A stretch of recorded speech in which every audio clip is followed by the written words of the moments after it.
rise and shine. Rise and shine, chop chop. Rise and shine. Rise and shine, it's a beautiful day. Rise and shine, rise and shine. Rise and shine. Rise and shine. You guys are nerds. This is exactly what the nerds want. Our name shall become legend, spoken in hushed tones by nerds across the galaxy. If you build it, nerds will come. Nerds must love this place. They think we're a bunch of nerds, and I'll tell you something, I think they're right. Let the nerds take over. Let the nerds take over.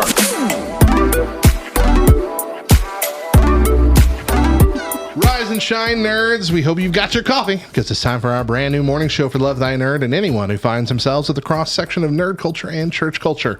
I'm Radio Matt. I'm the director of content and resources for Love Thy Nerd. And I'm Deidra, as far as you know. Later in the show, we're celebrating nerdiness year by year. And it was inspired by the fact that today is Embrace Your Geekiness Day. What better way to do that than by celebrating the things that first made us this way? So this week, we are kicking off what will be a regular series once a season. We will take a look at 4 years in nerd history and talk about everything we nerded out over from that year. This week, we're going to kick off our first 4 years, 1985 to 1988. Now, I was born in 1985, so that's kind of why we're starting there. But it is also a banner year for nerd culture. So let's dive in to some of the most popular stuff from that year. First of all, Back to the Future. Can we just start right there? Can we start with the greatest trilogy of movies of all time? Yeah, I do remember watching Back to the Future quite a bit. So go ahead. Didn't they have like the VHS set of all of them? They did. And it was like really cool looking. It was that might be the first one that I remember that was like one of those box sets that had the art that stretched across all of them and all that. Yeah.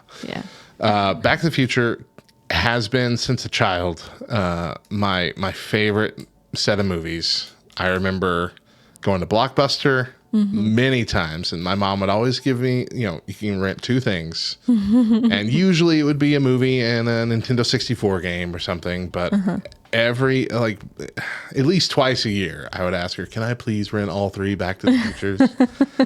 And I don't know why she just didn't buy those, because she bought movies, and I rented them all the time. But I loved just getting all three of those from Blockbuster and spending all weekend long just going through all three of them the entire time. Just a binge watch session on repeat of all the movies. I have a edited together version of Back to the Future to where it's one long movie where they piece together the connections between the three. Oh, yeah. Which is really fun to watch, but it's like 5.5 hours long. Right. So it's like, if you're not doing anything else today, sit down and enjoy this movie. Also, fun fact, we've been in the DeLorean. A DeLorean. No, it was the DeLorean. It was one of those people that just have a DeLorean, that have one of those old DeLoreans that they've modded out to look like it. But we do have some really cool pictures in those, yeah. Do you remember we took those pictures with our little... Was it a flip phone? It was a phone. It was a normal phone. You had a phone that had like the slide out keyboard. You remember? Oh, that was the phone. We bought it because it had a really nice camera as well. For the time. Yeah. For the time.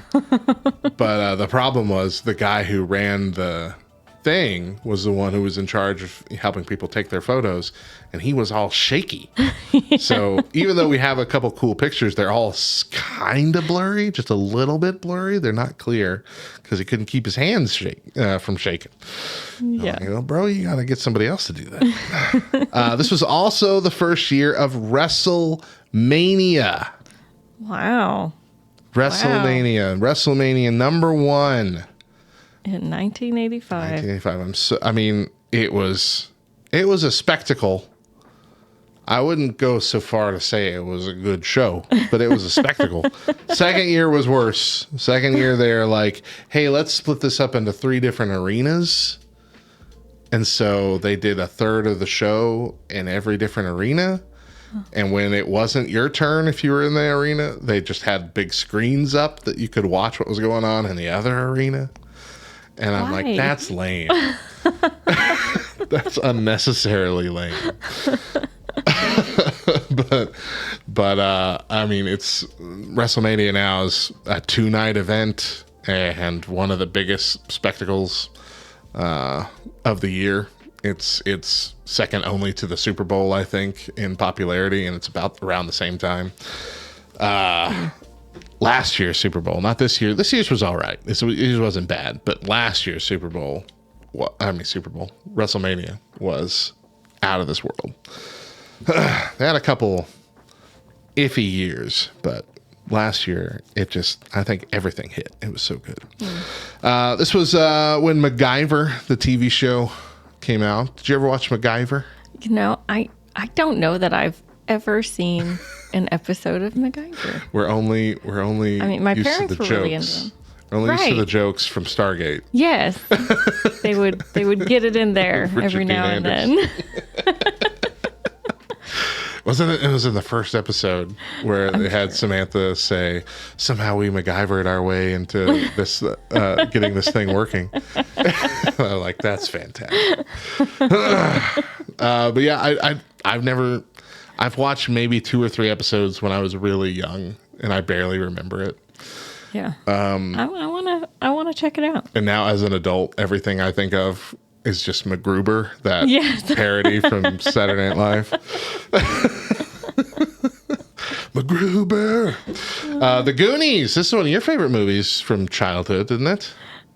It was not my favorite movie. It scared me. It scared you. It scared me when I was made me watch little. it. So I thought you liked it. That was when I was a teenager. But the first memories I have of the Goonies is being scared. It's terror. Yes, my sister really liked it. And so we would watch it a lot. Oh, okay. Did it scare you all the time, every time, or did you get used to it and then come around to it? It scared me a lot. Yeah. It was just I'm trying to remember the movie. Is it just the, hey, you guys character, or? Is there like a... No, maybe I'm thinking of Star Wars, the thing that's under the water. That's Star Wars. The trash chute. Yeah. But it was the hey you guys guy. Yeah. Yeah, he creeped me out. Mm-hmm. And then I think I was just like scared of the lady too, that was chasing them the whole time. And I forgot all about that. Yeah. Okay. Well, how about Pee-wee's Big Adventure? He knows that I am not a fan of Pee-wee. And that's why he's bringing it up. I loved that movie when I was a kid, too. Pee-wee's Big Adventure. Now, that movie scared me because it had a scene that was like a weird claymation nightmare thing that happened with the trucker lady. Like, her face just got all gross because they turned it into like a claymation kind of VFX thing. And it was disgusting. But I still loved the movie. It was about him trying to get his bike back. Like, his bike got stolen. And then it got stolen again, and then it just kept finding its way all the way across the country, and he's just traveling across the country to try and get his special red bike back. Wow. But that was my favorite, and so Pee-wee scars me in general. So that was like, I didn't realize that was kind of like the first Pee-wee like thing. Like, Pee-wee's Playhouse started the next year. The TV show. I always thought it was the TV show. A movie based on the TV. And then they're like, here's his big movie. But no. So wow. I don't even know. I mean, I'm sure Pee-wee existed before the movie in some form or fashion. I haven't done all the research, but I'm sure it existed enough. Kind of like Ernest, like Ernest existed as a before character for like commercials and stuff, and they're like, let's make a movie out of him. Pee-wee was in several Cheech and Chong movies. Okay, that makes sense. Okay. Tell him Large Marge. That's who it was. Tell him Large Marge sent you. Oh man, what a movie! What a movie that was. I've never seen it. Unless you made me watch it. I'm pretty sure I made you watch it. But I have burned it from my memory. I didn't make you watch the circus one that came later, which I also liked and watched a lot. Pee-wee's Big Top Circus? I don't know, something like that. All right, here's something that you liked, right? Pound Puppies? Pound Puppies, yeah. Yeah. Yes. Those weird flat all puppy dogs. All my friends had little puppy dogs, and we'd bring them to church and hang out with our pound puppies with the little diaper on it. All the little diapers. You bought one for our daughter. I did. Came back, I guess. I don't think they've always been around. There was this end cap, I think, in Target that just was clearly made for millennials to purchase with an excuse of get it for your kids. And yeah, it had little pound puppies in there. It even came within the little cage that, little Cage box. Yeah. You could get a pound puppy. Yeah. And it had a little diaper and everything. That's adorable. Inspector Gadget, the cartoon. Yeah. The kids on Wednesday were watching Inspector Gadget, the original. The original cartoon? And I was like, Inspector Gadget. Yeah. Wow. Yeah. With the claw guy. You only saw his arm. Unlike in the movie, which totally screwed everything up. You can't see the guy. You see his arm, you see his cat. That's all you see. Sheesh. In the back of a chair. That's what you see. They always got to go changing things for movies. All right, Jenga. Jenga came out in 1985. Did you realize it was that old? Yeah. I thought it was a mid-90s thing. Yeah. But maybe that's just when it took off. But yeah, the stacking little wood blocks game, which I am terrible at. But I think I always beat you whenever we play. Oh. I feel like I always beat you. I feel like you're worse. I feel like you probably nudged me while I was trying to do it. I just bumped the bottom of the table. Just push it ever so slightly, let it wiggle a little. New Coke came out in 1985. Not everything can be a victory for the year. New Coke, the Coke everyone hated. You're like, hey, everyone loves our product. You know what we should do? Change it. A lot of companies have fallen by that problem a lot. Windows 7. You know what? Everybody loves Windows 7. It's like the best operating system we've ever made. For Windows 8, let's change every single thing about our program. Was that Vista? No, that was Windows 8. That was the Tiles one. Okay. That was one that was made for touchscreen, and it was supposed to work with a Windows Phone and all this, and everything was in tiles, and everyone hated it. We had bought a new computer for the church here during the Windows 8 thing, and we had to download a program that would allow it to open up on a normal start page. So it would open up with the tiles. You wouldn't even start on a desktop. Yeah. It was so unimportant. But we're not talking about Windows 8. We're talking about New Coke and how nobody liked it.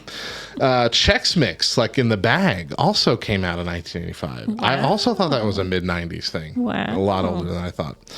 I'm a big fan of that Chex Mix. Right. I like making your own. You can add a little bit more of the seasoning and stuff and whatnot, and you can put in what you want instead of those weird breadsticks that nobody likes and they're pointless. I like the breadsticks. They're terrible.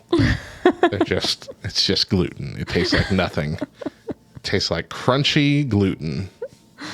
I do like how they have a whole bag of just the rye chips. The rye chips. You can just get those. Yeah.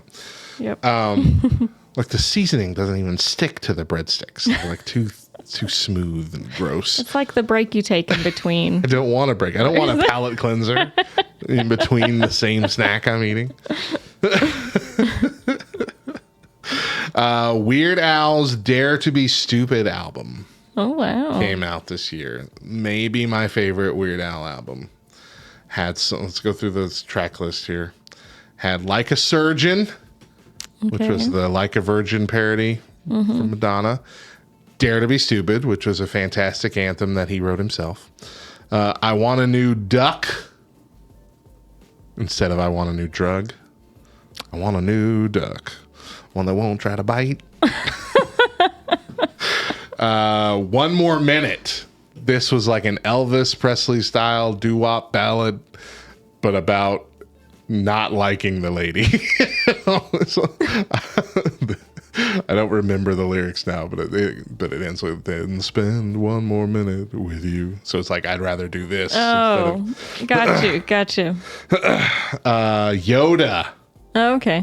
Which was a parody of Lola by the Kinks, but yeah, I would sing that. In Yeah, I remember you car singing trips. that Yeah, very a out lot. loud. The George of the Jungle theme song. This was actually for the television theme that he wrote. George of the Jungle. Watch out for that tree. Slime Creatures from Outer Space. This wasn't technically a parody. It was more of a style parody from sci-fi soundtracks, but it was about running from slime creatures from outer space. Girls Just Want to Have Lunch. Cyndi Lauper parody. George of the Jungle was a great movie. It was. Yes. I can't say your name. Huh? The Viridian Toothy The Viridian Toothy There we Cow. go. You said it. George of the Jungle was a great movie. Yeah. The first one. The second one was terrible. I didn't know Weird Al made the song for that. Well, it wasn't for the movie. I think someone else I don't even know if they had the lyrics in the movie one, but it was for the television show, the cartoon. Okay. Then This Is the Life, which was a Johnny Dangerously song. Cable TV, which was a style parody of Hercules by Elton John. And then Hooked on Polkas, which he always does, those cool polka melodies. But anyway, it was a solid album, front to back. I really enjoyed it. The NES, the Nintendo Entertainment System, the Wow. very first, came out in 1985, along with Super Mario Brothers and Duck Hunt. Classic stuff we've already chatted about on the show earlier, but fantastic game. I remember we didn't have an NES, but I remember going over to a friend's house who had it and playing Duck Hunt all the time. They would do the Super Mario Brothers thing, and I did not like. I was terrible, still am terrible at it. I do not compute with how you do things on that. But I loved Duck Hunt. Duck Hunt is good. The little dog.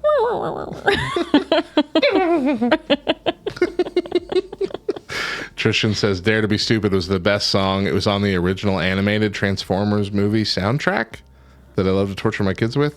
Was Dare to Be Stupid on a soundtrack? Okay. That's crazy, especially for Transformers. That's nuts. That was a good, It's like spitting on a fish. It's like barking up a tree. It's like they say you gotta buy one if you want to get one free. Dare to be stupid. I can't hear you. Dare to be stupid. Oh my God. Okay, I can hear you now. Dare to be stupid. Are you allowed to be singing that for that long? Oh, probably not.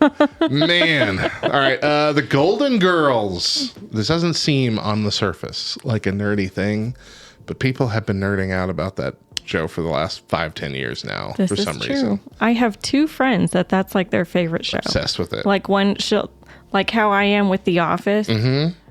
That's how she is with Golden Girls. Mm-hmm. She'll just continuously be watching it in the background all the time. Yeah. They made their own like little people set, just like they did for The Office, for the Golden Girls. They got all kinds of Golden Girls t-shirts and merch out right now. It's crazy how that has become like a weird cult favorite this many years later. And I did watch it. I don't I've know seen if a I few ever episodes. finished it, but I was watching through them. Yeah, they're pretty funny. I watched them, I think, every now and then when it came on like at Nick at Night or something like that. Oh, yeah. Back when I was a kid. It was all right. I didn't understand all the weird Right. adult jokes, Right. but I liked Betty White. Spies Like Us. Now that's a movie you introduced me to that you do like. Spies Like Us. Chevy Chase and Dan Aykroyd, right? Yes. Dan Aykroyd? Yes. Yeah, it was. Okay. I love that movie. Weird. Yeah. Weird spy movie. A lot of classic like jokes that I don't think a lot of people realize came from that movie. Oh yeah. Yeah, like Yeah. the doctor. Yeah. But yeah, that was I recently thought of that movie as I was taking my exams. When they're trying they're to like perform surgery. cheating. Oh yeah, when They're cheating, taking that got the exam. fake arm. Because every time I went into an The eye exam, patch too, right? I would have to, I'd have to pull up my pant legs and show them my sleeves and Yeah. put my pockets inside out. And I'm like, it's because of you, Chevy Chase. It really is. Mosaic says it's hilarious when they're trying to perform surgery. Yeah. The whole movie, real good stuff. Yeah. Good morning, Kelly Adder. All right, Crisis on Infinite Earths. This was a major comic book event in DC Comics. Okay. Which was so popular, they're still like doing it. Like they just a couple years ago, the Arrowverse did their version of Crisis on Infinite Earths, going to all these different properties. They saw both versions of several versions of the Flash. In that, we had Ezra Miller's The Flash show up at the end. We had the original TV show Flash, who's been in the series, but he was also a part of the show as his original Flash self. But we also got to see the Superman Returns, Brendan Routh version of Superman. I guess it wasn't exactly that character, but we got to see him as like the Kingdom Come Superman. We saw Kevin Conroy, who's been the voice of the animated Batman for such a long time, passed away a couple years ago. We got to see him actually in person as a retired Batman in like this suit, because his body's all broken, like this suit to let him walk. In the show, not in real life. Okay. We got to see the return to Smallville. Oh, right. With Tom Welling and Erica Durance. That was really cool, too. So that was inspired by this original big crossover event that happened in 1985. Now, originally before that, they did like Crisis on Two Earths a couple, I think 4 different times, where you got to see the JSA, the Justice Society, with the old versions of the superheroes and, Hawkman and all those kind, and Dr. Fate. And then you'd see the new Justice League as well, and they would cross over. And they both had a Flash, and that was usually how this kind of worked. But Crisis on Infinite Earths was, oh my gosh, this whole multiverse is collapsing because of the Anti-Monitor and all this. It was a whole big thing. So you got to see all these different versions of superheroes from all across the different weird multiverse. Most of them were like just normal, slightly tweaked, different skin color, slightly different outfits. Some of them were like super weird, like a superhero rabbit with more bodies, like really strange things. The comic series is the gold standard. Yes, it really is. So I have it at home. Captain Carrot. Thank you. Yes, I knew it was Carrot something. I couldn't remember what. But like it was just such a good. It was kind of a little bit mind bending. Like what's happening here? Then they came out several years later. The death of Flash and Supergirl. It was the death of Flash and Supergirl. Yeah, the Barry Allen. That's how Barry Allen died. And we didn't see him come back for a couple decades almost. But yeah, he died too, and that was part of the story with the Flash TV series, the new Flash TV series. It started off, the very first episode started off with them looking at a news story from the future that said Flash missing in crisis. Oh, okay. They were hyping that from the beginning. Yeah, I mean, I'll go on and talk about it forever, and I'm sure Mosaic here in the chat would too. But it's so good, and if you've been a fan of superheroes, especially DC Comics superheroes, that's something worth going and picking up. And then they continue the story when I was starting to get into comics myself here, and as an adult, like started collecting some trades with a series called Infinite Crisis, which picked up with some of the characters from back then that we thought had died. And I remember you getting those going to the comic book shop. I really liked it. Being all excited when another one came out. Yeah. Yep. It allowed DC Comics to add characters they acquired from Charlton Comics into their catalog, like Blue Beetle. That's correct. I completely forgot about that. They do these kind of crossover events every so often as a method of cleaning up the universe. So usually things are folded into each other. And so unfortunately, I feel like they do it a little too often nowadays. Like it feels like every year there's got to be like this big universe changing event. It's probably not that often, but still. Random Rick reviews, RRR. What's up? Good morning to you. All right. Clue, the movie. Okay. Clue, the movie. Okay. 1985. Wasn't very popular when it came out. But now it is. Cult following after that. Yeah. Last year was a Dark Crisis. There was a Dark Curry? Crisis on Infinite Earths. Ooh, I'm not caught up. I'm going to have to go catch that. Oh, he saw it at the movies. At the movies. Did you like it at the movies? Or was that later? Did it originally air with the different endings depending on where you were at? Oh. Or did it just throw in like the different endings it could be? I feel like the ending was different at different places. Yeah, different endings. Different endings. That was a crazy cool. thing. That is cool. Like today, where like news stories are hyping up the fact that the new Spider-Man across the whatever it's called, the Spider-Verse movie that's out right now has a few different like lines in different depending on where you're watching it. Like there's dialogue changes, options are swapped out. Really? But it doesn't really change the story overall. This was a completely different ending depending on where you saw the movie. Right. That's nuts. Who was the killer? You had to go see it more than once. Did it change like just randomly in the theaters too, or did just every theater have a different version? I don't know, but that's really cool. Yeah, that'd be cool. You're the guy putting the movie in. Which ending am I going to do today? And if you didn't know that they were doing that, and you had already seen it, and then you go back and see it again, and it had a completely different ending, what's your reaction in the theater? Like, do you think you were gone crazy before? Yeah. Gremlins 2, I heard, had 2 different cameos. One was Hulk Hogan, and the other movie, I think, had John Wayne. That's weird. 3 different endings, different theaters were delivered. Okay, random version. So you'd have to go to a different theater, I would assume. But that's nuts. That's a cool thing. That is. Also coming out in 1985, Sour Patch Kids. Okay, your favorite candy. Best sour candy on the planet.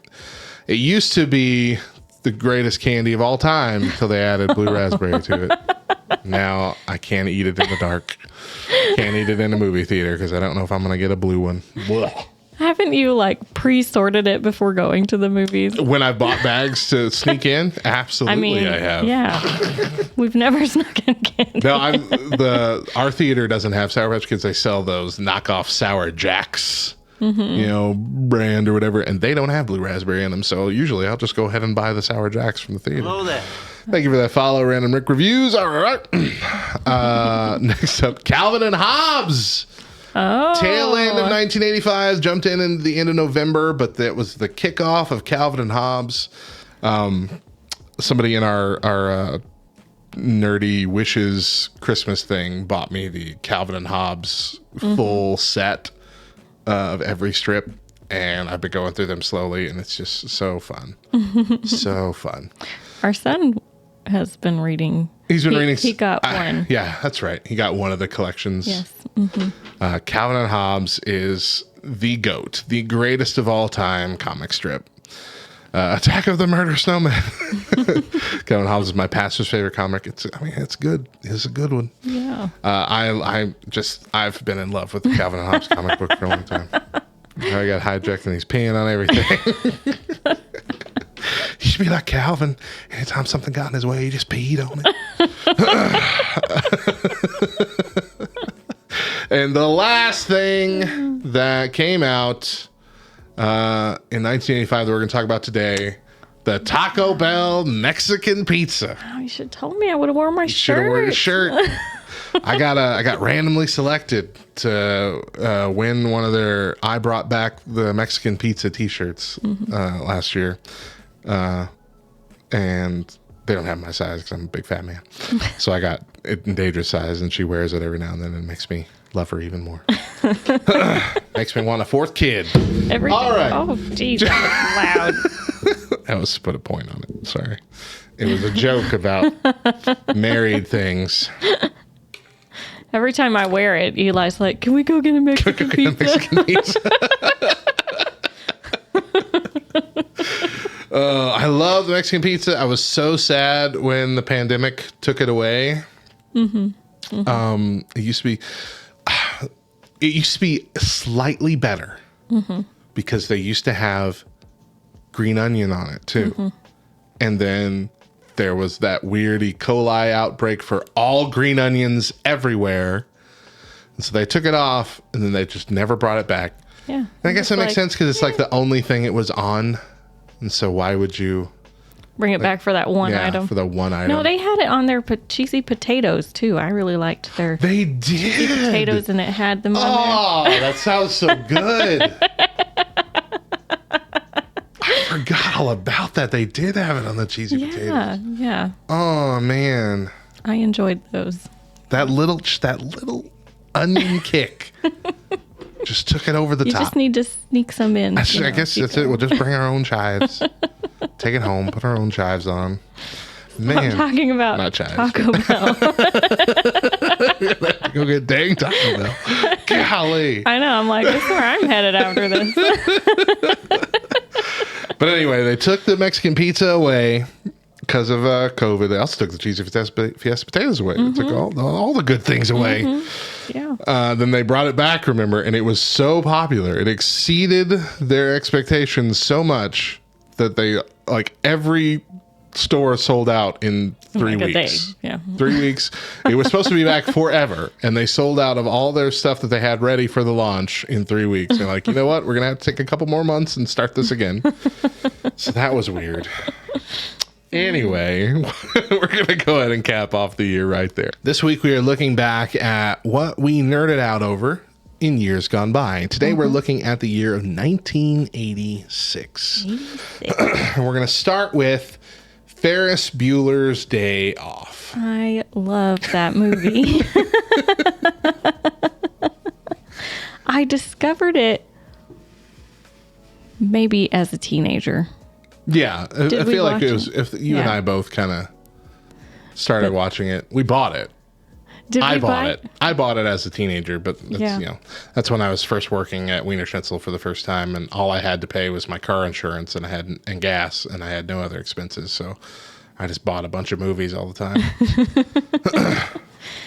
Meanwhile, Tropic Turtle I'm says I wasn't born scrimping and saving. And he's like, just all cash all the All time. cash. All cash. That's what they called me. All cash coker. That's what they called me back then. Ferris Bueller's Day Off, of course. Many lines and essentially memes now from there. But I think the most iconic would be the Ben Stein. Bueller. Bueller.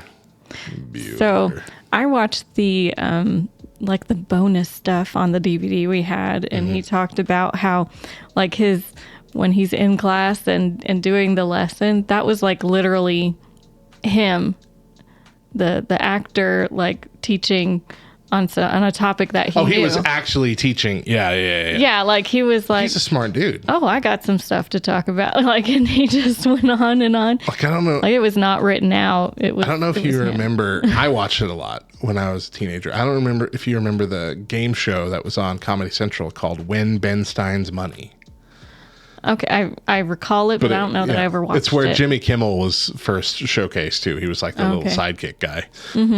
But it was all about that. He was a brilliant dude, and is basically if you could prove you were smarter than him on something, in this game show, you would win some of his actual money. And I thought that was really cool. It wasn't ever like a whole bunch. I think it was like at most a couple $1,000 you could win, but still, it was really neat. But yeah, Ferris Bueller's Day Off, iconic movie. Anyone? Yeah. Alf. Alf came out. Alien life form. We watched Alf. Did you watch Alf? Growing I up. figured I figured that you did. I didn't. We had an Alf puppet. Oh my goodness, we had like a little Alf puppet, I and always I would forget your parents were like puppeteers back then. Yeah. I didn't catch that part of their life. Except one, I think they pulled it out one time at church, didn't they? It was a VBS or something where we had like a house set and they were like puppets behind the house. maybe. One time. But apparently did. they had like trunks full of puppets hidden up in their attic. Yes, it was That I never knew about. the children's ministry they did when we were living in Germany. Yeah, called that's right. Yeah. Sunshine Straße, I think. I think that means Sunshine Street. And I'll look it up. Yeah, lots of. They would do full productions of the puppets, like first Sunday morning. The translation for street into German has a weird bee looking thing in it. Can you do the little where you say it? Straße. Hey, okay, cool. Straße. Straße. Sunshine Straße. That was like a Hispanic accent. Straße. Straße.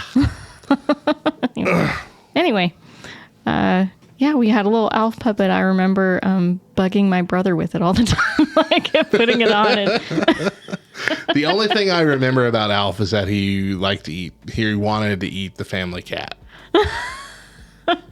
And I remember a scene of him behind like the kitchen island or whatever with a big hoagie roll, and the cat was in the middle of it, and he was like caught putting the top part on top of the cat. top bread.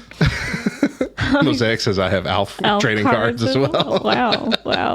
Talking about trading cards yesterday. All right. The Mystery of Al Capone's Vault. Now, this doesn't sound like a nerdy thing, but let me tell you why it is. Okay. This was the start, really, of like the 24-hour news cycle. Like, this was the start of news as entertainment. Okay. Where people were actually like just glued to the screen to see what was going to happen. And so this was Geraldo Rivera. They had discovered Al Capone's vault, and it was this big thing. They were digging through, trying to get to opening this vault up. Like it was, they were trying to bust it open, expecting to find, I don't know, dead bodies, millions of dollars, who knows, guns, all kinds of things. And they opened it up finally after hours and days of build up, I think. And there was nothing in there. It was pretty much empty. Oh. It was like a few pieces of paper. Like, it was nothing. Weird Al, I think, made a joke about it, saying, "We found Al Capone's car and we're going to open up his glove box. Aha! Road maps." It was nothing in there. But that kind of kicked off the whole thing of just using news as entertainment as opposed to just information. Wow. So we have him to thank for it. We have him to thank for CNN and Fox News and all this nonstop shenanigans news networks. Double Dare started in 1986. I don't know what that is. What? I'm sorry. Mark Summers? Double Dare, the Nickelodeon game show where they got all gross and slime everywhere, and they had the slopsicle course. Nickelodeon slime. Yeah. Okay. Well, it wasn't the start of the slime, but it used it heavily.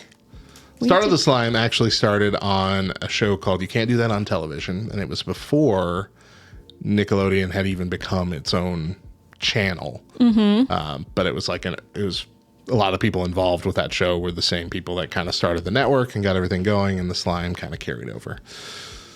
Wow. Okay. You didn't think I knew that, did you? Now you know. I have a lot of useless information about Nickelodeon. Another one of your hidden talents. No random facts about things. All right, we talked about this yesterday. This one thing. Mm-hmm. It was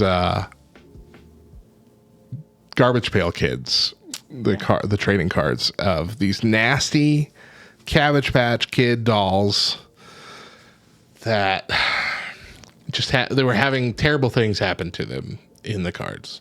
And so I didn't realize they were Cabbage Patch Kid dolls kind of when I was a kid. I just thought they were big-headed babies. And I remember as a kid saying, why would anyone draw a baby getting run over by a car and it has like the tire marks and stretched all the way down the baby? Like, this is terrible. Why is my brother collecting these? Is he a serial killer? What's going on? Is that me as a baby? Oh, but I remember just like gross inside out bodies and just the nastiest puke. Puke always had an eyeball in it. Like, it was just the nastiest kind of stuff. Rust pus. Yeah, just any kind of bodily fluid or nastiness thing was always a part of it. It is so bad. So bad. Mosaic has one to add to our list here. Comics took a drastic turn in 1986 with the release of the 4-issue Batman Dark Knight Returns by Frank Miller. And of course, the 12-issue Watchmen series by Alan Moore. I don't have either of those on my list, so thank you so much. Dark Knight Returns, of course, heavily influential in a lot of Batman lore going forward. We even got a taste of that in the Batman vs. Superman movie, the sequel to Man of Steel, essentially, where he got to wear that armor and whatever. It was like, that's kind of how that movie, or that's kind of how that comic book series went. It was fighting Superman at one point. Watchmen, I'm not as familiar with the Watchmen. I know it's been a big deal, and I know that's folded into the main DC Comics lore. I don't know if it's split back off again, but I know it did, at least for a while, as well. But also, I do know that was very influential in the comic sector. We have a little bit more comics stuff to talk about here in a second. But first up, Short Circuit. Also, number 25.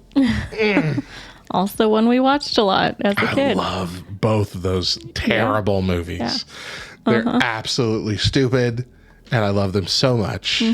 Johnny Five is alive. No murder, Johnny Five. Loved it. Johnny Five, or Wally, stylized very similarly to Johnny Five, like a small Johnny Five, if you want to get the gist of what this robot looked like. But it was a fun time. That's what those, especially the second one. The second one was even dumber than the first one, but it was a fun time. It was a good watch. That was just if you wanted to have a low-key, low-brain day, you watch the Short Circuit movies. Star Trek IV: The Voyage Home. Oh, your introduction into Star Trek. Not to Star Trek, but to the original series. Really. To the original, okay. I'm not counting Generations, because Generations was mainly just about Kirk, and everyone knew Kirk. But that was the first time that you had brought me into the original series cast. Okay. Which was a time travel movie. And so, of course, you I loved it. Loved it. Love time travel. Voyage Home. They go back in time to save humpback whales somehow, for some reason, right? That's what it was. Like, the humpback whales were going extinct. At least that was part of what they did when they were there. They saved the humpback whales. They had to go get one and bring it with them. That's right. Because there was like an alien they were thing distinct. Yeah. That was communicating in the same manner as a humpback whale communicates, something like that. But it was, we don't have those whales anymore. Right. So we gotta go get one. And that was kind of the message. It was like, hey, these humpback whales are going extinct. Yeah. So as a message of this movie, hey, let's save these whales. Which I guess we still have them. So I'm assuming we did it. We did it. Good job. Star Trek did it. But that was where, like, you saw them interacting with all this old technology. So Scotty picks up the mouse. Hello, computer. So good. They got to do the kind of I'm walking here moment with Star Trek and Spock, or Star Trek with Kirk and Spock as they're walking across the street. Like, it's the classic, hey, I'm walking here thing, but he didn't say that line, but it was a similar setup. Like, all really good. All really fun stuff. The Care Bears cartoon premiere. Did you watch that when you were a kid? It seems like something you'd watch. Sometimes. Yeah. Sometimes. I watched it as a kid. I had a couple of the movies that came out after the cartoon started. Like, I watched it. Yeah. Yeah. I mean, I had a Care Bear. I think I was the only one sleepy Care Bear in my family that had a Care Bear. Yeah. Oh, Natalie and her Care Bear. Natalie loves her Care Bear. Yeah. She has 3 little Care Bears. Care Bears. Booster Gold. Everybody's favorite hero for hire. Booster Gold from the comic strips. More well known in the last couple decades as like the kind of sponsored superhero. Like, you would have have sponsor logos and stuff over them. One of the main characters in a comic series called 52, that was actually a 52-week long series, which I absolutely loved. One of my favorite things in recent comic history. Thanks, Random Rick Reviews. Oh, Random Rick Reviews. Thanks for hanging out. Go shoot some basketball. Have a great day. But Booster Gold has been featured in like every recent DC TV show in some form. Well, I would say that's not Batman related. Let's put it that way. So we had him in Smallville for at least one episode, maybe two. I like that. That was the more comic accurate Booster Gold. Arrowverse had Donald Faison from Scrubs, the Turk from Scrubs, as a Booster Gold who was just kind of like, he didn't have a suit. He was wearing like a golf uniform, and he had a hat that had his little star on it. And he was just watching over a specific moment in time to make sure nobody messed with it. And then when the legends came and asked him why he was here, he figured out, wait, nobody would come and mess with this one. They put me here as a joke. I've been here for years watching something that nobody would ever come to. So that was funny. That was a funny interpretation. But I don't know if it's still happening or not, but there's supposed to be like a Booster Gold Blue Beetle show. There was supposed to be on HBO Max. I feel like it got canceled. But that's always been the pairing in the comics, is Booster Gold and Blue Beetle have always been together. Right. Booster Gold, one of the people that fought Doomsday when Doomsday was first arriving and eventually killed Superman. Like, he was one of the people on the way that he put himself on the path and tried to fight him off. So wow, can't hate on him too much. Christian wants to add, Transformers the movie came out in 1986. This would be the animated movie. I nearly destroyed many kids as they killed Optimus Prime off. There was a lot of backlash from fans, and they brought him back in the follow-up TV season. I did not know Optimus Prime died in that movie. I don't think I've ever seen it. That's a risky move. Yeah. Whew. So I'm assuming that meant it nearly killed. Yeah, not I. I went on a rage when it happened in the theater. Nearly destroyed everything. Yeah, kids crying coming out of that movie. That'd be sad. great. That's a sad thing to do. Yeah. Oh, man. Okay, The Legend of Zelda, the original game, came out. I'm mentioning it because it's an important thing for a lot of people, but I cannot play Zelda games. I just am not patient enough or not smart enough. I see the appeal. I want to like Zelda games, and I want to be good at them. I even, on the Switch, you have the consoles that are like the virtual consoles, and they have a version of some of the original Zelda games that are like already almost beaten, so you can have all the worlds open and look at everything and travel everywhere. They do that for a lot of the games from back then, and even that I can't. I load it up, I'm like, okay, well, now I have no idea what I'm doing. What is this? Super Mario Brothers The Lost Levels came out on the NES. This was the actual Super Mario Brothers 2 from Japan, like the real one that released only in Japan at first, because they thought Americans were not smart enough or good enough at video games to handle this. So we're gonna skin Doki Doki Panic sequel in Super Mario characters and send that over instead. Metroid also came out at this time, which I'm also not great at, but I know is a key video game moment. And this is also the year that Owen Hart began his wrestling career. Owen Hart. Who's that? One of the Hart family, which is a dynasty in wrestling. Okay. But Owen Hart is the one who, as his sometimes character, the Blue Blazer, Blue Blazer would come in from a zip line in the stadium and then be lowered into the ring. And at I think it was Over the Edge pay-per-view, that was when the zip line malfunctioned and he fell and his head hit the turnbuckle and he passed away right there on the pay-per-view. Gosh. I was watching that live when it happened. Oh my gosh. They didn't show the moment happening. Like, they were quick enough to not have that on camera, but everything went silent. I'm sure. They had Jim Ross and Jerry Lawler having to explain what was happening and tragic thing. And then there were 3 matches left. What do you do? People have paid the pay-per-view money already. Like, you can't just stop the show. Or if you did, like there was no winning in that situation there either. People were upset either way. Upset either way. So they made the decision to continue, and I believe they just did it without commentary. And so it was like, let's just hurry up, get these matches done in the pay-per-view.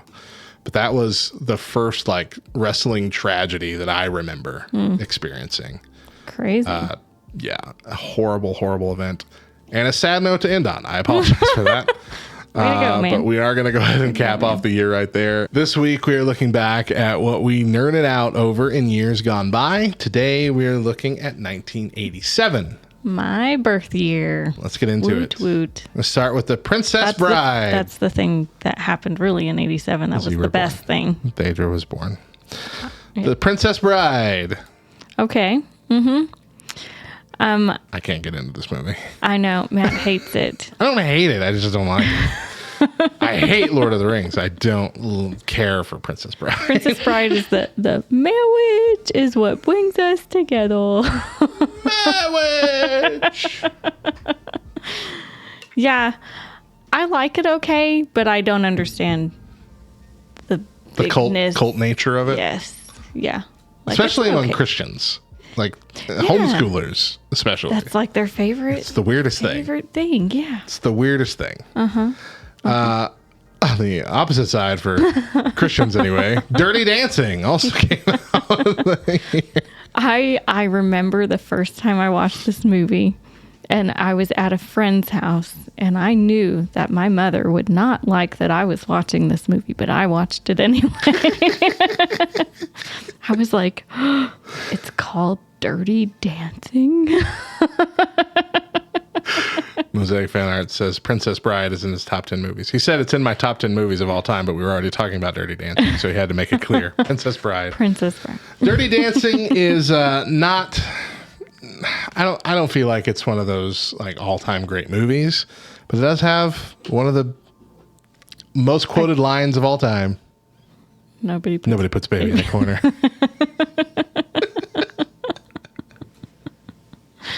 Yeah. Okay, Deidra, this one is for you. Hair crimping became a big thing in 1987. Wow. Yeah, I had the straightener with the attachment crimper, like 3 different sizes you could do with the little you could do the teeny tiny, which is essentially just making your hair into a zigzag. That's what it is. Because that's all it is. It was like little triangle teeth. Yep. So you make zigzag. And you just burn your hair all the way down, just ever so slightly. I would spend hours crimping my hair. Yeah. She was not crimping her hair at 1 year old, but it's still a thing. Well, I don't know if it's a thing now, but it was when we were teenagers. Yeah, I don't know if I've seen them now. I don't think I've seen crimped hair in a while. And before I got the crimper, we did when your hair's wet, do a bunch of braids, and then when you take the braids out, it's right. Those watching will see my wife has straight hair right now. That's not normal. She normally has curly hair. It's been a while since she's had straight hair. So I straightened it the other day, and I was like, man, I forgot how much I love my hair straighter than curlier. I've been embracing the curls for probably a year. It's been a while, yeah. Yeah. And I've enjoyed it. I love your curls. Yeah. I like this better. I wouldn't enjoy crimping. I would tell you to stop if you did it today. Spaceballs came out in 1987. The classic parody of Star Wars. Wow. From Mel Brooks. Wow. Freaking hilarious to this day. Love it. Lord Helmet. Combing the desert. Oh, man. Smoke 'em if you got 'em. Smoke 'em if you got 'em. Collapses onto the floor. Lone Star. Yogurt. Mel Brooks played Yogurt. Okay. Yoda. ripoff. Using the Schwartz, Yeah. fighting with his rings. I mean, it's Pizza the Hut with his That's weird what Max Headroom-esque sidekick. Ah, so good. Such a good movie. So weird. The alien scene at the end at the diner after he ordered the soup. Like, what did you have? Soup? I'd like to change my order. And he did the hello, my baby, hello thing, the little alien that popped out. I hated that. So that was funny. gross. It was so good. The whole thing, so good. The stunt doubles. All of it. So dang good. I'll go on forever. I love that. Ludicrous Speed. You've gone to plaid. All right. Okay. I'm sorry. Such a good movie. U2's Joshua Tree album came out. Probably one of their most famous, if not the most famous album from U2. Had the hits Where the Streets Have No Name, With or Without You, Bullet the Blue Sky. I still haven't found what I'm looking for, which was recently featured as like the penultimate song in Sing 2. Oh, okay. Yeah. With the lion character that was played by Bono. Still haven't found what I'm looking for. Classic. Fantastic. Gotcha. Fantastic. Christian-inspired lyrics. Though not necessarily a Christian band. But anyway, really good stuff. I love U2, classic band. I choose to think of them only as they were in the 80s, not as they have become. Remember when iPod came out with... or was it iPhone? I think it was iPhone. iPhone came out, and they're like, let's just put a new U2 album on there that nobody wanted. And everyone's like, why did you do this to me? Why did you force me to own a U2 album? Okay, so we talked about yesterday, the Geraldo's Vault thing with not Geraldo's Vault. Al Capone's Vault that Geraldo Rivera was covering. So this was like the next evolution in watching the news all the time is Baby Jessica. Baby Jessica that fell down the well. Little 1.5-year-old girl fell down the well, and everybody was continuously watching the news for an update on Baby Jessica.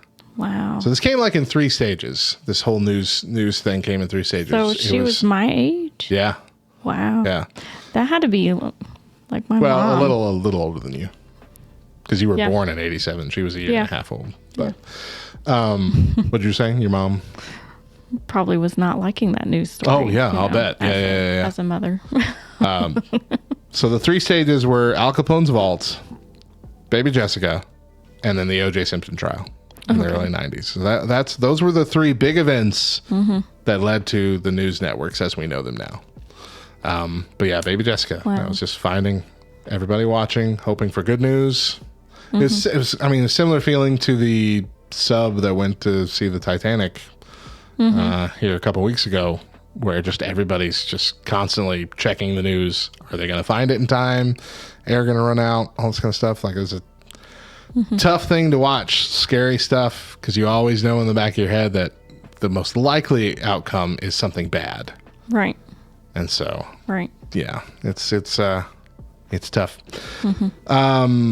Mannequin came out in the movie. Okay. That was a movie you introduced me to. Had you watched it several times before we were dating? Like, was this something you watched as a kid? Yes. Okay. I believe that was one of the shows, when it aired on TV, my parents recorded it. So it was like the censored version already. Yeah. Mannequin is it was fun. Both of the movies, there was a sequel to it too. They were fun. There was. They have the same kind of feeling as Short Circuit. They're like, this is dumb, but it's fun. Yeah. So sure. Yeah. It might as well happen. Let's just play. But it was about a store mannequin that came to life. She was like back in the olden times. That's right. And got cursed. That's right. And was a mannequin throughout the ages, and then I think he had to kiss, like he kissed her. He kissed the mannequin. Kissed the mannequin, and she came to life. Yeah, and like every time you kissed her, she'd go back as a mannequin. It was weird. It was such a weird premise. Movies had such weird premises back then, and they just like didn't care. Like we talked about Back to the Future. Back to the Future. One of the weirdest things is Marty McFly's best friend is this old disgraced scientist, and we never know why. Everyone was just like, okay, yeah, that makes sense to me, and we just watched the movie, and we never questioned it. Like everything today, every movie that comes out today, we have to have every backstory, every inkling of how this happened. And if you don't explore it in the first movie, you better explore it in the second movie and start with the flashback of how it happened. And like it's back then we could just accept things. And so, yeah, of course, the lady got cursed, became a mannequin. Who cares that mannequins didn't exist at the time? That's how it happened. And now every time you kiss her, she trades back and forth between being a human and a mannequin again. Maybe it was a necklace. That's what it was. Was it a necklace? Okay. It was whatever the situation was. It was I'm silly. sorry, fans of Mannequin. I had it wrong. I'm so sorry. I'm so sorry. I did not get the lore correct. That doesn't make any necklace, sense. She's a You mannequin. kiss her back and Take forth. it off. She's a human. Yeah. Duh. Of course. Speaking of movies that don't age well, this one didn't age well right out the gate. It was Superman 4, The Quest for Peace. This was Christopher Reeve's last Superman movie, and it was terrible.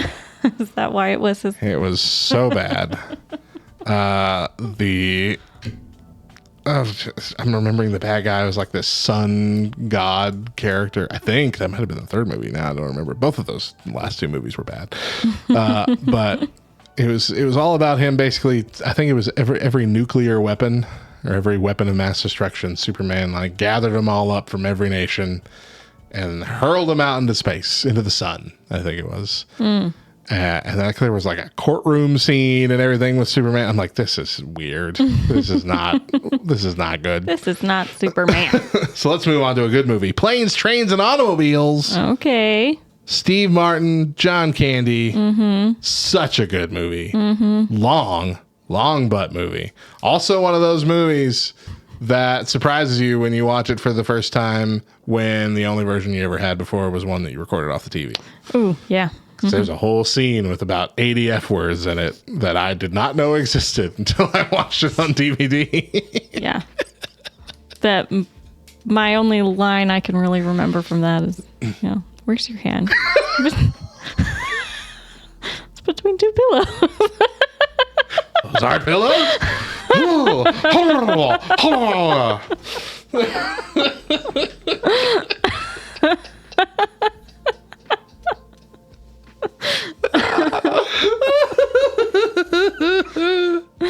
Oh, Teenage Mutant Ninja Turtles cartoon came out. It's like the penultimate 90s version of the Ninja Turtles. That I think it lasted till about 96, but it started in 87. That's the version of the Ninja Turtles that we got the action figures from, those old bed sheets that everybody had every boy had as a kid my age. Like it's what led to the movies and the just the overall popularity with children. Like it was a very popular cartoon show back then. Also, DuckTales came out in 1987. DuckTales. Ooh, loved that show. Watched that religiously as a child. Love the new updated version that came out a few years ago. I thought they did a fantastic job on that one. Get the boys to watch that again. They were watching it for a while. Well, I mean, every episode has like a monster kind of. And so I think Johnny was a little too young to handle that intensity, but I bet they'd like it now. Good Morning, Miss Bliss. I don't know what that one is. You do. You just don't know that you do. Okay. Because this was the beginning of Saved by the Bell. Okay. All right. Good Morning, Miss Bliss was a show that was supposed to focus around this teacher, Miss Bliss, and then her interaction with her wacky bunch of students who were all the characters from Saved by the Bell. Oh, okay. But all the kids were so much more popular that they booted Miss Bliss, retooled it, and started it as Saved by the Bell later on. Nobody likes you, Booster. Which is why nobody wants you, Booster. We hate you, Booster. So yeah, Miss Bliss got the Booster treatment, got kicked out. But Saved by the Bell became a phenomenon in the early 90s. And so it was a good start. Yeah. Street Fighter, video game. Most popular version, I feel like back then, was actually the arcade version. Where you're fighting back and forth. That came out back then. As well as WWF Superstars, the arcade version. Big 2D WWF wrestling game. Okay. Which you can still find in some old, gaming halls. Keep those old games around. It was a good first wrestling game. Tad, is that considered a real Mandela effect then? The Miss Bliss thing? Maybe. Saved by the Bell messed me up when I was watching it on TV for two reasons. One, when it first started, the intro video had clips of the students younger than was in the show. Oh. And so I'm like, I've seen this whole season how they've never been that young, and it's because it was from Miss Bliss. They were taking pictures from Miss Bliss, which I didn't know existed at the time. And then when it got to the later seasons where they're like tall teenagers and everything, they went back and changed the intro on all the old episodes to feature clips of them from every age. And so I would be watching one and it's showing him as a big teenager, and then he's like a little kid. I'm like, what's happening? How is this possible? Are they three different people? I don't get it. Like, it messed me up. I shouldn't have done that. And lastly on the list here, Star Trek The Next Generation, launched in 1987. Wow. You didn't realize it was in the 80s? I really thought it was like the early 90s. Me too. But yeah, it was 1987. Star Trek Next Generation kicked off with the Farpoint episode, right? Encounter at Farpoint. Where it was originally going to be just one normal episode, and they had that weird jellyfish creature thing. That was it. And then the studio's like, you know what? Let's make it a double-length kind of film-esque premiere. And so that's how we got Q. They came up with Q and added him to the mix, and the whole judging humanity or whatever. And Q has become one of the most beloved characters in all of Star Trek. Wow. Yeah. Wow. We would watch every episode as it came out on the new Fox station in the dorm at college. Yeah. Next Generation is dang good. It wasn't Fox. What is he talking about? He's talking about Digimon. Yeah. I think he's talking He's talking about Digimon? Were you in college in 94? You were in college in 94. I don't know what we're talking about. Whatever you're talking about, we watched it. Did they... Because it was CBS, wasn't it? Star Trek's always been CBS. I don't even know. Yeah. Mosaic, tell us what you're talking about. Twitch chat, if you're listening and you don't know what we're talking about, we're talking about Twitch chat. Q is also the most beloved character in My Little Pony, but he renamed himself Discord. What the heck are you talking about? Okay, now we can't go anywhere, Tad. The show was almost over, and now I have to figure out what you're talking about. Q in My Little Pony. Okay, I got you. John Delancey, I don't know how to pronounce his name, is the voice of a character called Discord. We did look it up. My Little Pony: Friendship is Magic. Okay. And then it's inspired by his character Q from the 1980s. Okay, that's interesting. I'm going to need to watch a clip of that. That seems fun. Weird. All right. I never thought I'd say in my life, I need to watch a clip of My Little Pony: Friendship is Magic. But now I will. Thank you, Ted. Well, let's go ahead and cap off the year right there. This week, we are looking back at what we nerded out over in years gone by. And today we're wrapping up our nerdy history session for this season, as well as bringing our short first season to a close by looking at 1988. And we're going to kick it off with just the biggest meme of all time, maybe. Rick Astley's Never Gonna Give You Up came out in 1988. Never gonna give you up. Never gonna give. Dude had a deep, soulful voice for a skinny white ginger. Like most people who first heard that before they saw him, thought it was like this big soulful black man, and it was little white Rick Astley with his with his red hair and his jacket dancing just back and forth. Never gonna give you. So of course that has been made into the famous Rickrolling all over the internet. It started with just like links. It was like, oh, here's this crazy news story of look what Bill Clinton did or whatever. And you click on it and it's, Rick Astley's never going to give you up. Yeah. To now it's evolved more into people like hiding the lyrics in things and seeing if people see it. That's always fun. This was also the year that Big came out. Tom Hanks. Yeah. Little boy finds a Zoltar machine and wishes to be big, and he becomes an adult. And it gets weird. And it gets inappropriate. Because he's only, what? Because he's a little kid. 12? Yeah. And he has relations with an adult woman. And nobody thought that, and maybe we shouldn't do that. Let him kiss or something, but don't do it all the way. Because he's 12. That's the premise of the movie. He's a 12-year-old in an adult body. Yeah. But anyway, it was a fun movie. It was. The whole becoming an adult. An active player in a toy company.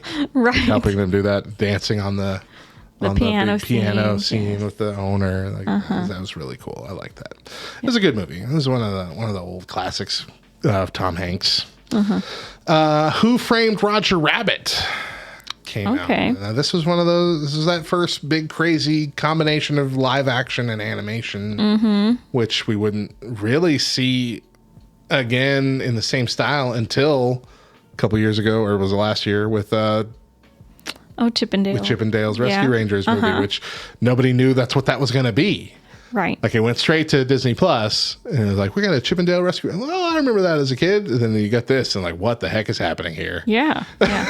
How are all these characters in here? Now they did, like for Mary Poppins, it's got. That's true. They added a few little cartoon. There's a cartoon scene with elements into it. Yeah, with the penguins and. But it wasn't the whole movie. It was a segment. Like the Roger Rabbit. Yeah, they were in the movie. painting. Yeah. Roger Rabbit. It was good. It was weird. I remember seeing it as a kid and going, "This is bonkers," and I don't know what's going on. Right. I also feel like it was not really a kid appropriate. Adult. Yeah. It was more adult oriented. But it was good. This one. Micro Machines. They didn't come out in 1988, but this is when they actually hit their popularity, their stride. This is when they took off. Micro Machines, the teeny tiny little Hot Wheels, Okay. Not from. I think they're Matchbox that does Micro Machines. But really tiny little cars, and they could get really detailed and really cool. Those are the things that were featured in Home Alone as the things that they stepped on. Yeah. When the little Marv stepped on when he was trying to get in. Or no. That was broken bulbs. Micro Machines were to trip them, to make them slip in the middle of something. Anyway, they were one of the things that were used because his dad told him to clean up his Micro Machines because his aunt almost slipped and broke her neck. They were dangerous. They were second only to marbles. Really? In what would make you trip and die. Toys on a hard floor. But it was beautiful. Mosaic brought up a point about Who Framed Roger Rabbit, and it brought together Disney and WB Animation. I do know that. It was a collaboration between the two studios, which was like a really rare thing. Right. It was really cool. Mike Tyson's Punch-Out came out in 1988. So this was that classic boxing game that you had back then on the NES. It was really good. Okay. Now, I had always heard, because like a few years later, they cut Mike Tyson out of it completely. And they renamed it Punch-Out. And Mike Tyson was like the last boxer that you boxed in the game. They cut him out and made a different bad guy to be the last character. And I always heard that Mike Tyson had done something. Like he had gotten involved in some scandal. This was long before he bit the ear off of Vander Holyfield. It was just a normal, like I thought that he had just gotten into some sort of terrible thing. And that wasn't the case at all. There was no controversy. It's just that he only had a 3-year deal with Nintendo to use his likeness. Oh. And after that 3 years, apparently they just couldn't keep making it with his likeness on it. So they had to retool it and re-release it for sales moving forward. And I don't think they expected it to sell more than 3 years.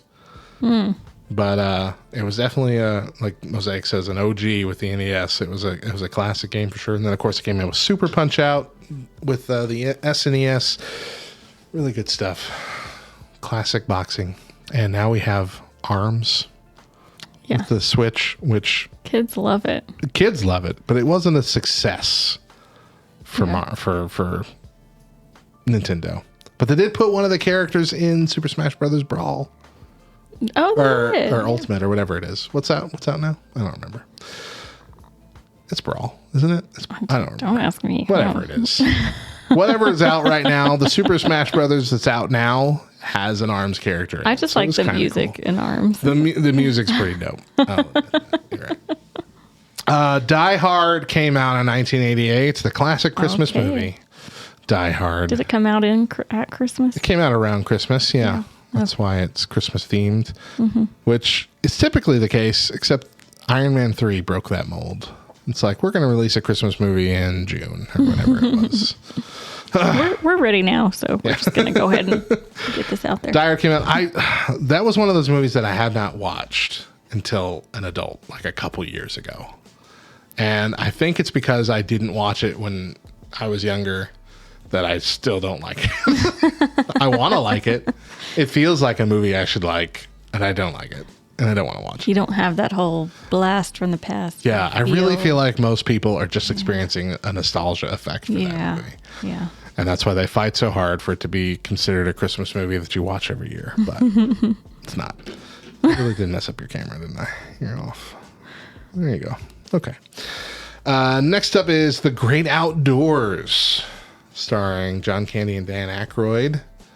I believe they were brothers-in-law, and so both their families were up there. But John Candy's family was nuts, and Dan Aykroyd was the straight-laced one. Do you remember this movie? I don't They were in a remember it. lodge together. There was a bat in one of the scenes, and they had to try to get the bat out of the freaking lodge. You remember this at all? No, I wonder if I haven't seen it. we watched it because it was one of those DVDs that I bought Okay. out of the $5 bin. So I know we've watched it, but Okay. it's been a long, long time. It's The reminding bear chases John Candy. Yeah. Like I feel like you would immediately recognize it when you started Maybe so. watching it. Maybe so. But I feel it was like I it was recall the cover, like them on the cover. two of them standing next to each other. Yeah. That's exactly what the cover is. Yeah. It's really good. Really good. Bubble Tape came out in 1988. Okay. Bubble Tape. That was good. That was still good. I mean, it's still here. And if you ever want to really hurt somebody, you open up Bubble Tape and then you just take a bite out of it instead of using the roll. And then do they're just Don't do that. That'll ruin You their whole day. animal. That'll ruin their whole dang day. Willow came out in 1988. Did you watch Willow? My sister really liked like it Willow, was and something your she sister had would like, yeah. she had I don't remember if it was I'm assuming it was a DVD. Yeah, like when they were first coming out, it was with Her Never Been Kissed and Willow and What a Girl Want. No, She's All That. Maybe She's All That. She's All That. The one with Melissa Joan Hart. I don't. Is it that one? I think that is. I think it's like the one teen movie that Melissa Joan Hart was in. Maybe. But she had Willow, and I watched it one time with her, and I was like, Yeah, it's And it's in that weird fantasy genre that I don't like. yeah. I just can't get into. But it was popular. Mm-hmm. It was popular enough. Lunchables came out in 1988. Wow. Lunchables launched in 1988. Back then, where they had their own cracker, and all they had was the stackers. You had the different stackers. You had the turkey, the ham, and the bologna stackers. Cracker, cheese. What was your ideal build for a Lunchable? Like, how did you make your Lunchables, your cracker stackers? So I want layer by layer here. I did not. Was it more crackers? If you didn't do the sandwich, I believe it was all the same. Like you had 8 of everything. there were I had to be even. Okay. So if it was like cracker, meat, cheese, cracker, to make sure I didn't end up with a bunch of crackers at the end, I might do that. I'm pretty sure you had the same amount of crackers as you had everything else. No, okay. I think I did cracker, cheese, meat, cracker. And then by the end of it, you got to have double meat and cheese in your sandwich. Well, you should be able to do that right away then, if they're all the same, right? Because if you're using 2 crackers, then you could use 2 meats and 2 cheeses. So you made double sandwiches essentially. Yeah, so you could sometimes use it'd 2 be crackers. Cracker, cheese, meat, cheese, cracker. Oh my gosh! Or then, because then you can go cracker, cheese, meat, cheese. Did I say that? Or meat, cheese, meat. I'm so confused now. I did not ever want to make a sandwich because I felt like every time I put 2 crackers on, I just had cracker go everywhere every time I bit into it. So I was always just straight cracker, meat, cheese on top. Hold it that way. Cheese was clean enough. It wasn't wet. And you eat these tiny little hors d'oeuvres almost. In fact, I still remember even like in 5th, 6th grade at lunch at school, watching other people build their stuff all weird and thinking, this is not appropriate. You should you stack them 1, 2, 3, and that's how you eat them. Look at the mess you're making. What are you doing? What are you thinking? This is before they switched to using Ritz crackers in them. They had their own just normal cracker that they made. They're not and I Ritz feel like I anymore. like them better. Are they not Ritz now? Mm-mm. I don't It's the think same so. company. I'm pretty sure they're still Ritz. I think they're Wheat Ritz, but I think they're Ritz. Did we get the off-brand for our children? Because I remember opening the kids and going, "What kind of cracker is this? This isn't a Lunchable cracker. I don't know. What Maybe. kind of cheap cracker are you sticking in my We Lunchable?" might have gotten the weird blue ripoff ones. But I preferred the crackers that weren't Ritz.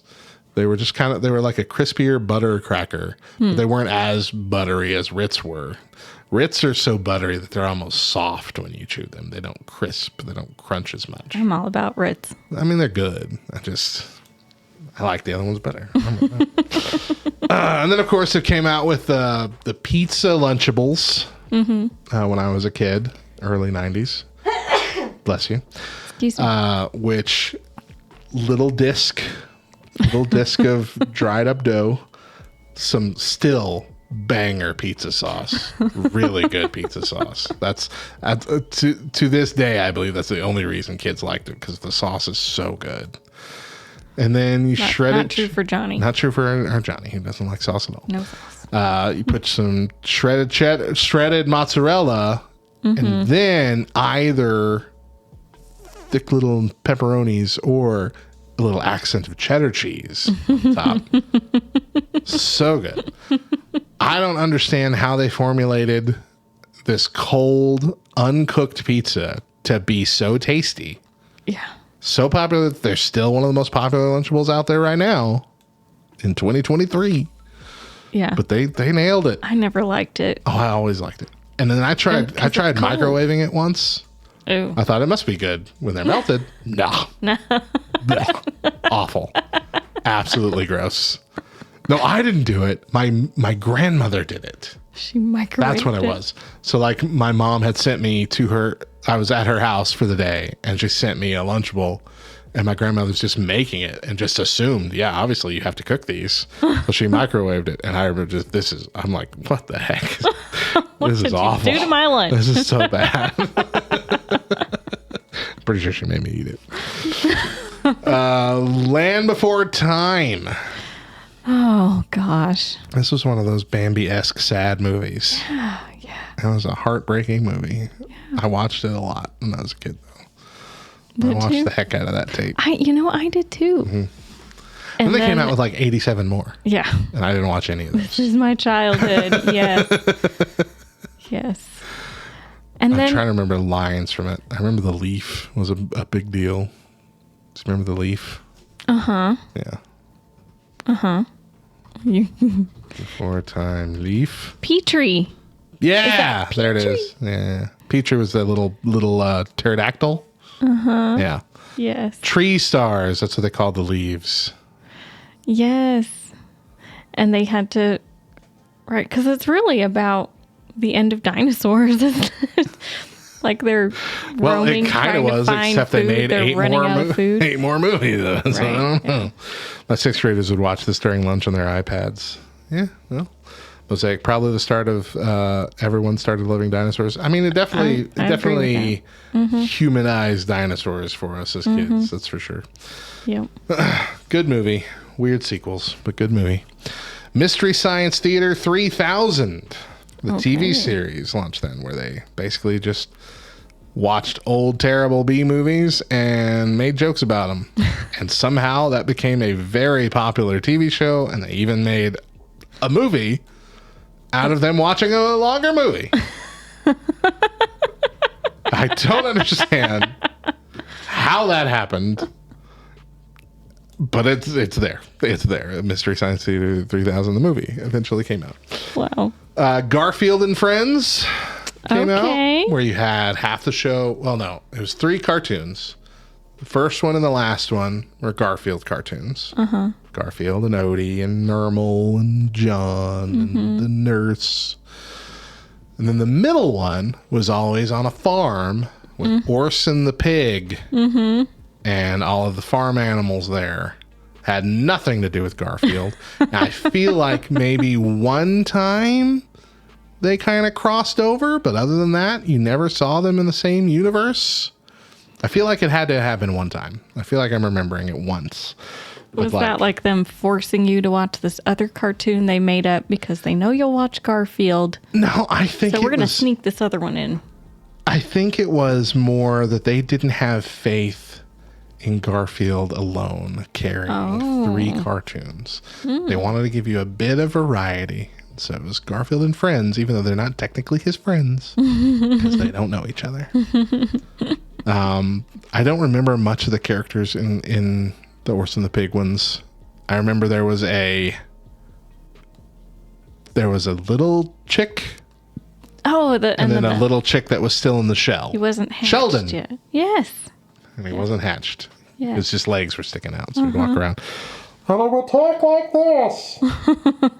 You wouldn't fully be able to understand him because he's in a shell. This was also the year that the original version of Whose Line Is It Anyway premiered, hosted by Clive Anderson. Okay. I always thought it might have been just like British but then they still had Ryan Stiles and Colin Mockery, and I think a couple of the other guys, Brad Sherwood occasionally.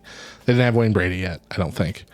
But I also knew that at the time that was filming, Ryan Stiles was on the Drew Carey show, who would later become the host of Whose Line Is It Anyway, Drew Carey. So I'm like, well, there's no way that Ryan freaking Stiles, who is not a rich actor by any means, is flying back and forth from the UK to America every week to film that show and then this show. And so now it makes sense. It was just hosted by a British guy, but it wasn't necessarily. But I know there was a British version that might have also been hosted by the same guy. But there was an actor. But I mean, those 2 actors really made it seem. Colin Mockery's Canadian. Yes. They're all from over here, and so. But it was good. I loved how it became. It brought improv into everybody's normal world. Like improv has always kind of been a thing in the acting world, but putting it in everybody's living rooms, making us appreciate coming up with jokes on the fly. Yeah. And Colin Mockery and Ryan Stiles, Wayne Brady, Brad Sherwood, Greg something or other, all of them real good. Yeah. Real good. Colin Mockery actually starting a dry bar comedy improv group as well right now, which I think is really cool, which is clean comedy essentially, which I mean, I can't say Whose Line Is Anyway has always been clean. It's been clean in the sense that there hasn't been language, but they make a lot of inappropriate jokes. Right. But they're fun. But they were on TV, so they had to watch themselves. They did. We're already out of time, but let's just quickly zoom through these last 2. Super Mario Brothers 2, which we touched on earlier, but this was originally a sequel to Doki Doki Panic in Japan. This was a thrown together sequel to Super Mario Brothers because Japan did not think that we Americans could handle the real Super Mario Brothers 2 that they got. It was fun. It was way different than any other Mario game has been. I mean, of course, then it was very different from the first game, but like since then, it's also been very different from any other game. But it's given us a lot of the characters that weren't originally Mario characters, like Shy Guy and Birdo and things like that. So I had a lot of fun to it, and a weird villain that I think has only made a couple weird appearances in certain games since then, but I enjoyed it. And then lastly, this is the year that Venom joined the comic book pantheon as a character. Now, we had the Venom suit, the black suit, with Spider-Man for about 4 years by this point. But Venom, as his own standalone character, came out in 1988, a weird alien symbiote and villain and sometimes anti-hero in the Spider-Man universe. Wow. With 2 pretty decent movies out right now. Was he just as ugly back then? Yeah. Maybe less ugly. I feel like they've made him a little more ugly to make him a little more fierce looking, but yeah, pretty ugly. Yeah. Still. Pretty ugly. 1988, I think, was also the year that Killer Clowns from Outer Space came out. If it wasn't 1998, it was one of these years because I saw it in the list that I was pulling from. It was around this time, the late 80s, early 90s, that they were just making everything super ugly to make them scary. And I hated that because it got me every time. Yeah. Killer Clowns, I had suppressed this until a few years ago.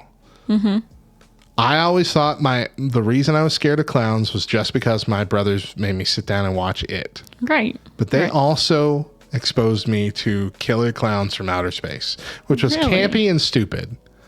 But as a kid, not understanding the movie and just seeing the creepy versions of these disgusting clown aliens, that too got me. So those 2 movies are why I'm scared of clowns as an adult. I don't run away screaming, okay? But I get the sweats when they're nearby.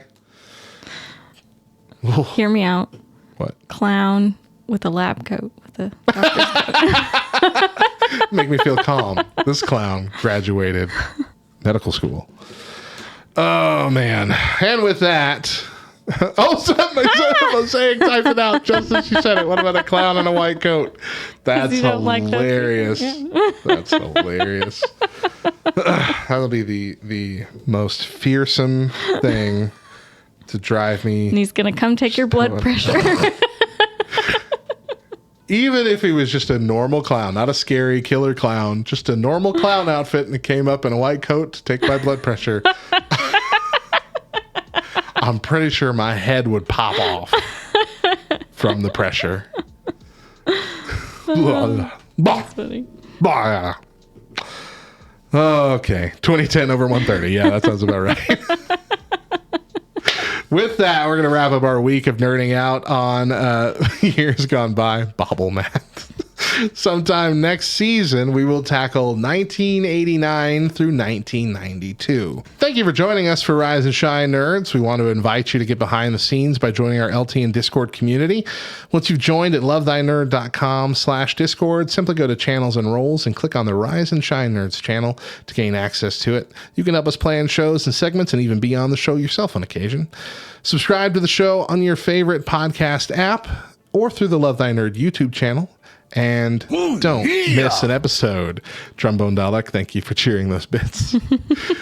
And tell us what you think of the show via our socials at Rise and Shine LTN on Facebook and Twitter. Once again, I'm Radio Matt. I'm Deidra. And as always, a reminder. Jesus loves you, nerds.